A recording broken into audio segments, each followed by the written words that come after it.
Hi there. Kate McCoskey here with a brief update for this week's First Covenant 411. I know I was just here last week and I said I'd be doing this less. But I want to let you know I just got out of worship planning for this Sunday and next Sunday, and it seemed like there was a couple of really important things to share with you that are important, exciting, a couple of changes that we want to make sure that you know about as we head into the weekend and into next week. So let's dive right on in. 5 things about the next 2 times we're together. First thing is that our mask guidance is changing. As COVID numbers are improving and more people 12 and up are getting vaccinated, we're looking at our guidelines and making appropriate changes. So here are the changes. When we are outside, we're not requiring face masks or face coverings before, during, or after worship. But when we are inside, we are asking that when you are in the sanctuary for worship in that room, that you will wear a face mask. We're looking really specifically at the Minnesota Department of Health's guidelines from May 28th, their music and singing and faith-based organizations guidelines. We've got those linked in your email.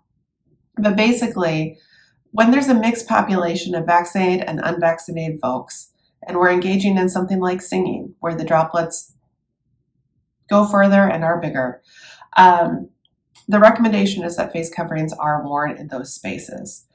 We're hoping to be creating an environment that supports people where they're at and creates a really safe atmosphere in a way that also makes sense. So we're remembering that we have attendees, we've got friends and family with weakened immune systems, have a higher risk of infection and disease, and we have a whole host of kids ages 11 and under who are not yet able to be vaccinated.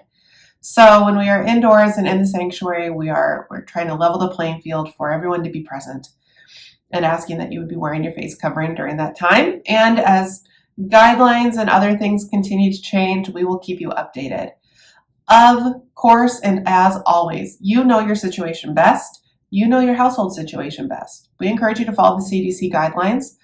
And if you feel that you need to continue to wear a mask, if that's what makes most sense for you, indoors or outdoors, in Upper Fellowship Hall, at an outdoor worship service, we encourage you to do so. We support you in doing so. So the plan this Sunday will be outside, weather permitting.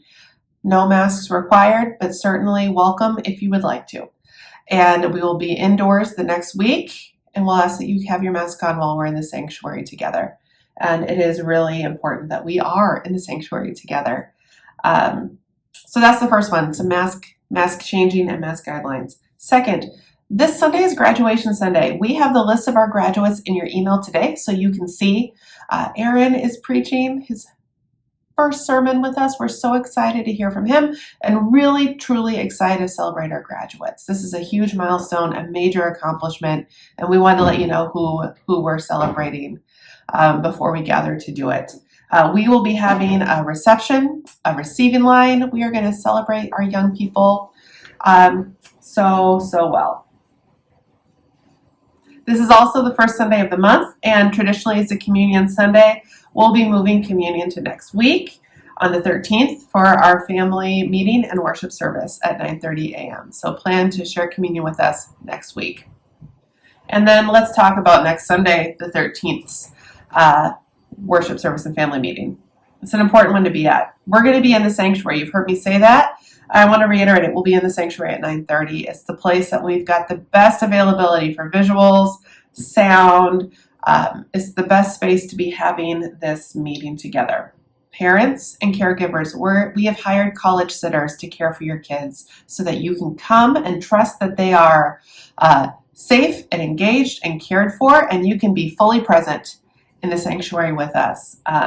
If you've got any questions about that, you can talk to Donovan or Laura, but we are still live streaming, but I've got to tell you, you want to be here for this meeting. It's a really important one. It's a pivotal one in our life together, and we really, really encourage you and invite you to come and join us. We've got a seat saved for you.